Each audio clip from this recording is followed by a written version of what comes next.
In 1928, Josémaría Escriva was a young priest in Madrid. While making a retreat, he saw that God was asking him to start a new Catholic institution, Opus Dei, which would spread the message that all persons can find God in their ordinary activities. He set to work, but the social and political situation was hardly favorable. During the 1930s, Spain suffered a great deal of ideological conflict and turmoil. Communists, fascists, socialists, anarchists, conservatives all fought with each other. In many ways, this mirrored the ideological conflicts in Europe, but in Spain it took on a religious hue. Many of these groups saw the Catholic Church as a major obstacle to their plans for social and economic revolution, and therefore there was a great deal of anti-clerical violence. Growth was difficult and slow. By 1936, Opus Dei still had less than 20 members and only one small university residence in Madrid. And while Father Josémaría was planning to expand to Valencia and Paris, the situation in Spain became dire.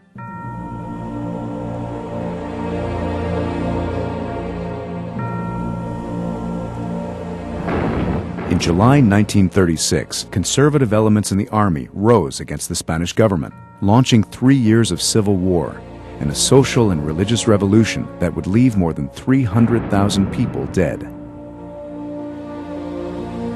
The military coup failed in Madrid and in most other large cities, but revolutionary violence broke out throughout the country. In Madrid, churches were sacked and burned, and a mammoth manhunt for priests and other prominent Catholics began. More than 7,000 priests and nuns would be assassinated.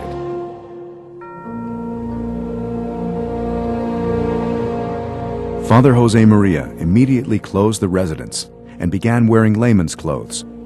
He had to keep moving, hiding for a few nights at a time in the homes of friends. He had several close calls, and several of his best friends were assassinated. In front of his mother's house, a mob hanged a man they had mistaken for him. He suffered deeply because he could not say Mass or administer the sacraments. In October, Josémaría found refuge in an insane asylum where he feigned madness. He celebrated Mass often in his room, despite the danger of being discovered and denounced by members of the staff. He spent most of his day praying for the Church, the members of Opus Dei, and for all Spaniards on both sides of the conflict.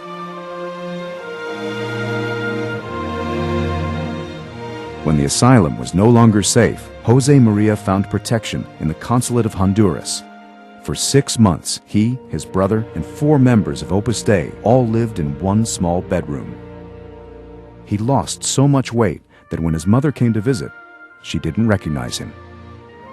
He celebrated Mass often, preached frequently, and helped the others to turn this forced inactivity into an opportunity to grow in their spirit of prayer and sacrifice. Despite the prevailing atmosphere of intense partisanship, he refrained from criticizing the Republican authorities or joining in celebration of nationalist victories.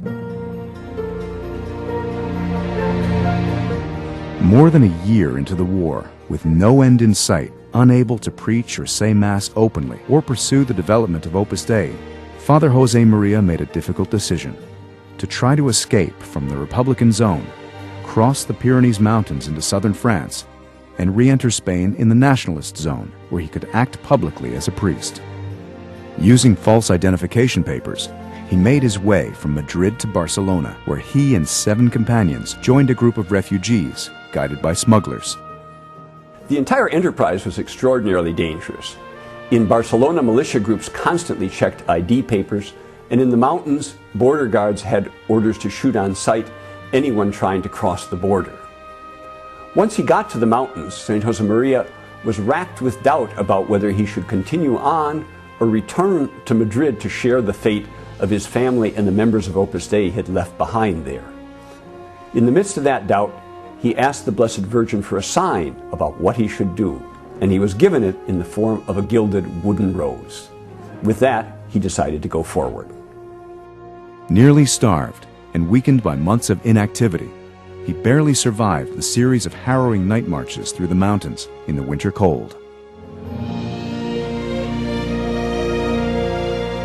Father Josemaria spent the remaining months of the war in the city of Burgos. He began re-establishing contact with people he had known in Madrid.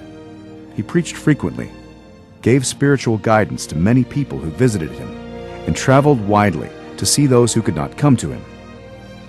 During these months, he also wrote The Way, a collection of spiritual maxims that would become an international bestseller. At the end of the war, Escriva was one of the first priests to return to Madrid. There he found the student residence in ruins and faced the task of building up the apostolic activities of Opus Dei all over again.